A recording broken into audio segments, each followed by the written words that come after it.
Hi guys, back to video பார்க்குறவங்க subscribe டிங்குன்னு தட்டிட்டு எம்எஸ்டி ஃபேமிலியில் ஜாயின் பண்ணிக்கங்க நண்பா. வாங்க கண்டென்ட்குள்ளே போகலாம். டுடே சூப்பரான ஒரு 3 ரெசிபிஸ் பார்க்க போகிறோம். அதில் இப்போ 2 ரெசிபி இந்த வீடியோவில் வரும். அடுத்த வீடியோவில் இன்னொரு ரெசிபி வரும் நண்பா. வாங்க கண்டென்ட்குள்ளே போகலாம். யாருக்கெல்லாம் மீன் பிடிக்குமோ ஒரு சப்ஸ்கிரைப் டிங்குன்னு தட்டி விட்டு நம்மளோட எம்எஸ்டி ஃபேமிலியில் ஜாயின் பண்ணிக்க நண்பா. சேம் வந்து செட்நாடு ஸ்டைலில் நான் ஹோட்டலில் எனக்கு கொடுத்த ட்ரைனிங்கில் பண்ண சேம் ரெசிபி அதேபடி உங்களுக்கு செய்கிறேன். மறக்காமல் வீடியோவை வந்து ஷேர் பண்ணுங்கள், லைக் பண்ணுங்கள், சப்ஸ்கிரைப் பண்ணுங்கள். ஒன்றும் இல்லை நண்பா, சின்னதாக உங்களுக்கு வந்து 2 பெரிய வெங்காயம் எடுத்துக்கோங்க, கொஞ்சம் வரமிளகா, அப்புறம் கொஞ்சம் வந்து உங்களுக்கு வந்து கருவேப்பிலை. இவ்வளோதான் நான் பண்ணுறத அப்படியே நீங்கள் வந்து இப்போ நீங்கள் பார்த்து பண்ணிங்கனாலே செம்ம அவுட்புட் வரும். இதுதான் வந்து ஹோட்டலில் பண்ணுற டிப்ஸு. அப்புறம் வந்து கருவேப்பிலைக்கு அப்புறம் கொஞ்சம் ஒரு முட்டை போட்டுக்குங்க. முட்டை போட்டதுக்கப்புறம் கொஞ்சம் தேவையான அளவு சால்ட் நண்பா. ரொம்ப அதிகமாக போட வேண்டாம், லைட்டாக வந்து 3 பிஞ்ச் ஆஃப் சால்ட் போடுங்க. அதாவது 2 டேபிள் ஸ்பூன் கணக்கு போடுங்க. அடுத்தது தயிர், நல்லா கெட்டி தயிர் போடுங்க. அப்போ தான் வந்து உங்களுக்கு வந்து அவுட்புட் அண்ட் டேஸ்ட் பக்காவாக இருக்கும். கெட்டி தயிர் போட்டுருங்க. அப்புறம் அடுத்தது சில்லி பவுடர், மிளகா பொடி. அதுக்கு முன்னாடி பெப்பர் பொடி. ரெண்டுமே கரெக்டான 2லேருந்து 3 டீஸ்பூன் மட்டும்தான் போடணும், பெருசாக போடக்கூடாது. போட்டிங்கன்னா இந்த மாதிரி உங்களுக்கு வந்து லிக்விட் மாதிரி வந்துடும். இதுக்கப்புறம் தான் மெயினே வந்து உங்களுக்கு வந்து வேலை இருக்குது. லிக்விட் மாதிரி வந்ததுக்கப்புறம் உங்களுக்கு வந்து அது நீங்கள் வந்து டேஸ்ட் பண்ணி பாருங்கள், உப்பு காரம்லாம் கரெக்டாக இருக்கான்னு. இல்லைன்னா எக்ஸ்ட்ரா போடுறேன்னா நீங்கள் காரம் உப்பு எக்ஸ்ட்ரா நீங்கள் ஆட் பண்ணிக்கலாம். வீடியோவை ஸ்வைப் பண்ணாமல் பாருங்கள், இல்லைன்னா கண்டிப்பாக புரியாது. ஃபுல் வீடியோ பாருங்கள். அரைச்சி வச்ச பேஸ்ட்டை வந்து ஊற்றிடுங்க. ஊற்றினதுக்கப்புறம் என்ன பண்ணுறீங்கன்னா கொஞ்சோண்டு வந்து மிளகா பொடி, எந்த அளவு தேவைப்படுதோ மிளகா பொடி மட்டும் போட்டுக்குங்க. கொஞ்சம் வந்து டெர்மரிக் பவுடர், மஞ்சள் பொடி தேவைப்படும். பட் ஆனால் வந்து உங்களுக்கு வந்து அதிகமாக காரம் எடுக்கிறோம்னா மிளகா பொடி சேர்த்துங்க, நான் சேர்த்துல. அப்புறம் கொஞ்சோண்டு கார்ன்ஃப்ளவர், அதாவது சோள மாவு 3லேருந்து 4 டேபிள் ஸ்பூன் போட்டுக்குங்க. போட்டுட்டு நீங்கள் அடுத்து என்ன பண்ணுறீங்கன்னா நல்லா மிக்ஸ் பண்ணிடுங்க. வாட்டர் ஆட் பண்ண கண்டிப்பாக கூடாது. ஆட் பண்ணிங்கன்னா அதோட வந்து டேஸ்ட் கண்டிப்பாக டிஃப்ரெண்ட் ஆயிரும். வாட்டர் ஆட் பண்ணவே கூடாது. நீங்கள் நல்லா மிக்ஸ் பண்ணிடுங்க. மிக்ஸ் பண்ணிங்கனாலே வந்து உங்களுக்கு வந்து எக்கு போட்டிருக்கறனால வந்து உங்களுக்கு வந்து டேஸ்ட்டே வந்து உங்களுக்கு வந்து டாப்பாக இருக்கும், டாப் கிளாஸாக இருக்கும் உங்களுக்கு. இது முக்கியமாக என்னென்னா ஜிஞ்சர் கார்லிக் நம்ம போட்டு தான் பண்ணுவோம். ஜிஞ்சர் கார்லிக் இல்லாமையே பக்காவான பேஸ்ட் ரெடி. அப்புறம் கடல் பாறை மீன் எடுத்துருக்கேன் நண்பா. கடல் பாறை பயங்கரமான டேஸ்ட்டாக இருக்கும். மிக்ஸ் பண்ணிக்கோங்க. மிக்ஸ் பண்ணி மேக்ஸிமம் 5லேருந்து 10 நிமிஷம் ஃப்ரீசரில் வச்சு பொரிக்கிறதுனால பொரிங்க. இல்லை எனக்கு இம்மீடியட்டாக வேணும், எனக்கு ரொம்ப பசிக்குது அப்படிங்கிற மாதிரி இருந்ததுன்னா நீங்கள் டிப் பண்ணி எடுத்த உடனே நீங்கள் வந்து லைட்டாக கார்ன்ஃப்ளவரை வந்து மேலே டிப் பண்ணிவிட்டு மறுபடியும் அனதர் கோட் 2வது தடவை டிப் பண்ணி எடுத்திங்கன்னா மசால் வந்து உரியாது.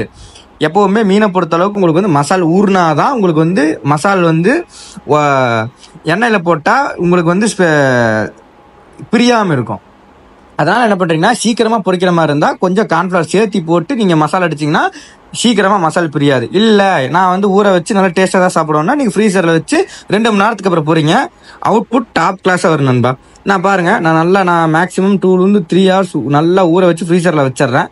இப்போ மொட்டை மாடியில் வச்சு காய வைக்கிற மாதிரி இருந்தாலும் காய வைக்கலாம். பட் ஆனால் முக்கியம், அது பேட் ஃபார் ஹெல்த். நீங்கள் ஃப்ரீசரில் வச்சுங்க, அது ரொம்ப பெட்ரு. ஃப்ரீசரில் வச்சிங்கன்னா பெட்டர் தான். உங்களுக்கு மேக்ஸிமம் 2 மணி நேரத்துல 3 மணி நேரம் விட்டுருங்க, அப்போ தான் நல்லா காயும். அடுத்த டிப்பு உங்களுக்கு வந்து என்னென்னா சேம் இதுவே மத்தி இருக்குது பார்த்தீங்களா, மத்தியை வந்து நான் எந்த மாதிரி பண்ணுறேன்னா நல்லா ஸ்லைஸாக கட் பண்ணிடுங்க. எப்படி கட் பண்ணுறேங்கிறத பாருங்கள். 2வது ரெசிபி இந்த மாதிரி வந்து நீங்கள் வந்து செஞ்சு சாப்பிட்டீங்கன்னா மொறுன்னு செம்மையான ஸ்நாக்கு. அதாவது வந்து சூப்பரான சில்லி சிக்கன் மாதிரியே இருக்கும். பட் ஆனால் வந்து இன்னும் கொஞ்சம் வந்து ஸ்பைசஸ் வந்து ஆட் பண்ணாமல் தரமாக இருக்கும். இதை ட்ரை பண்ணுங்கள். கட்டிங் வந்து இந்த மாதிரி பண்ணிக்கோங்க. நல்லா பொடியாக கட் பண்ணிக்கோங்க நண்பா. மத்தி மீன் யாருக்கெல்லாம் பிடிக்குமோ ஒரு சப்ஸ்கிரைப் டிங்குன்னு தட்டிட்டு நம்மளோட எம்எஸ்டி ஃபேமிலியில் ஜம்முன்னு ஜாயின் பண்ணிக்கோங்க நண்பா. நீங்கள் கொடுக்குற சப்போர்ட்டில் தான் அடுத்தடுத்த வீடியோஸ் தரமாக வரும். குக்கிங் சீரீஸும் ரெகுலராக வரும். நல்லா இந்த மாதிரி ஸ்லைஸ் பண்ணிக்கோங்க. பெரிய கத்தி வச்சுக்கோங்க, பெட்டராக இருக்கும். சின்ன கத்தியில் கட் பண்ணிங்கன்னா சரியாக ஸ்லைஸ் கட் ஆகாது, டேஸ்ட்டு வந்து மாறிடும். பாருங்கள், நான் எந்த மாதிரி கட் பண்ணுறேனோ அதே மாதிரி கட் பண்ணுங்கள். ஒரு கேப் விட்டு ஒரு ஸ்லைஸ். வீடியோவை பார்க்குறவங்க ஃபுல் வீடியோ ஃபுல்லாக பாருங்கள், ஸ்வைப் பண்ணாதீங்க. மறக்காமல் வீடியோவை சப்ஸ்கிரைப் பண்ணிவிட்டு மோட்டிவேட் பண்ணுங்க நண்பா. மெயின் வந்து மத்தி மீனை பொறுத்தளவுக்கு உங்களுக்கு வந்து அதில் நிறைய விட்டமின்ஸ் இருக்குது. குழந்தைகளுக்கு நீங்கள் இந்த மாதிரி சேம் செஞ்சு கொடுங்க, முறுக்கு மாதிரி. இது நீங்கள் டீப் ஃப்ரை பண்ணால், நான் பண்ணுற ரெசிபி டீப் ஃப்ரை பண்ணிங்கன்னா ஃபுல்லாக முறுக்கு மாதிரி இருக்கும். இல்லை நார்மல் ஃப்ரை பண்ணிங்கன்னா ஃபிஷ் வறுவல் மாதிரி இருக்கும். இதுவே நீங்கள் வந்து பாயில் பண்ணி ஸ்டீமிங் பண்ணி கூட நீங்கள் வந்து டேரெக்டாக போட்டு சிக்கன் வறுக்கிற மாதிரி வறுக்கலாம். பட் ஆனால் நான் அதெல்லாம் ஃபுல்லாக காமிக்கல. நான் காமிக்கிறது வந்து ப்ளஸ் வந்து இது மட்டும்தான். உங்களுக்கு நான் கட் பண்ணுறத ஃபுல்லாக கட் பண்ணுங்கள், இதே மாதிரி கட் பண்ணிக்கோங்க. நான் ஃபாலோ பண்ணுறது அப்படியே ஃபாலோ பண்ணுங்க நண்பா. அப்போ தான் வந்து உங்களுக்கு வந்து ப்ராப்பரான செட்டிநாடு ஸ்டைலில் வந்து உங்களுக்கு ஒரு சூப்பரான ஒரு ஃபிஷ் ஃப்ரை சூப்பராக வரும்.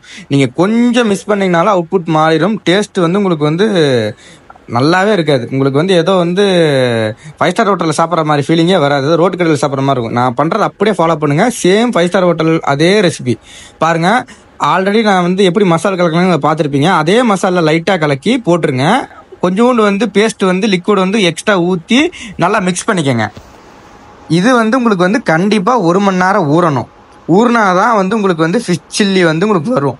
ஏன்னா உங்களுக்கு வந்து மற்றபடி இதுக்கு முன்னாடி சொன்ன நான் டிப்பு வந்து இம்மீடியட்டாக ஃப்ரை பண்ணலாம். ஏன்னா அதில் வந்து உங்களுக்கு எக்கு ஜாஸ்தி இருக்கும். அதனால் வந்து இம்மீடியட்டாக வந்து நான் கார்ன்ஃப்ளவர் அடித்து ஃப்ரை பண்ண சொன்னேன். இதில் கார்ன்ஃப்ளவர் அடிச்சிங்கன்னா ரொம்ப வந்து உங்களுக்கு வந்து முறுக்கு மாதிரி ரொம்ப போயிடும். அதனால் லைட்டாக மட்டும் நீங்கள் என்ன பண்ணுறீங்கன்னா கொஞ்சோண்டு லிக்விட், நான் அரைச்சி வச்சிருக்க லிக்விட் ஊற்றி கொஞ்சம் மிளகா பொடி, கொஞ்சம் தேவையான அளவு உப்பு, அப்புறம் வந்து வினிகர்னா வினிகர், கொஞ்சம் ரொம்ப லிக்விட் நீங்கள் லிக்விட் போட்டிருக்கனால மட்டும் லைட்டாக கார்ன்ஃப்ளவர் மட்டும் போட்டுக்குங்க. கொஞ்சம் அதுக்கு தேவை வந்து கொஞ்சம் காரம் நிறையா சாப்பிட்றவங்களா இருந்தால் கொஞ்சம் காரப்பொடி, அதாவது மிளகா பொடி மட்டும் ஒரு ஸ்டெப் போட்டுக்குங்க.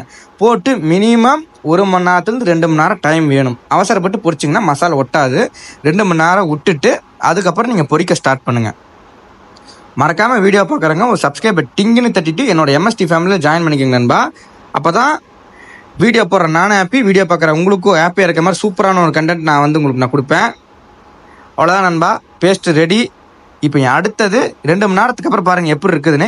இந்த ஸ்டேஜுக்கு வந்துடணும். அதே மாதிரி தான் ஃபிஷ் ஃப்ரிட்ஜில் வச்சதுக்கப்புறம் டீப் ஃப்ரை பண்ண ஸ்டார்ட் பண்ணிடுங்க ஃபிஷ் சில்லியை. அவ்வளோதான் நண்பா. லோ ஃப்ளேம் தான் என்றைக்குமே பெட்டர். ஹை ஃப்ளேம் போகவே கூடாது, கருகிரும். ஏன்னா டெம்பரேச்சர் வந்து ஈவனான டெம்பரேச்சரில் குக் ஆச்சுன்னா மட்டும்தான் உங்களுக்கு வந்து ஒவ்வொரு ரெசிபியும் பக்காவாக இருக்கும். டெம்பரேச்சர் அதிகமாக வச்சு குக் பண்ணிங்கன்னா ஒரு பக்கம் வெந்துடும், ஒரு பக்கம் கருகிரும். அதனால தான் எப்போவுமே லோ ஃப்ளேமில் வச்சு சில்லி ஃப்ரை பண்ணுங்கிறது சொல்கிறது நான் உங்ககிட்ட. மேக்ஸிமம் இது குக்கிங்கே தெரியாதவங்க கூட என் வீடியோ பார்த்தீங்கன்னா கண்டிப்பாக புரியும். நான் வந்து எதாவது வந்து இம்ப்ரூவ் பண்ணணும்னா என்னோடய வாய்ஸை வந்து இம்ப்ரூவ் பண்ணிவிட்டு நான் சொல்கிறத இன்னும் கொஞ்சம் இம்ப்ரூவ் பண்ணி ட்ரை பண்ணுறேன். எதாக இருந்தாலும் கமெண்ட் பண்ணுங்க நண்பா. டீப் ஃப்ரை பண்ணுறது லோ ஃப்ளேமில் வச்சு நீங்கள் 5லேருந்து 10 நிமிஷம் நீங்கள் வந்து இப்போ டீப் ஃப்ரை பண்ணாலே சூப்பரான சில்லி ரெடி.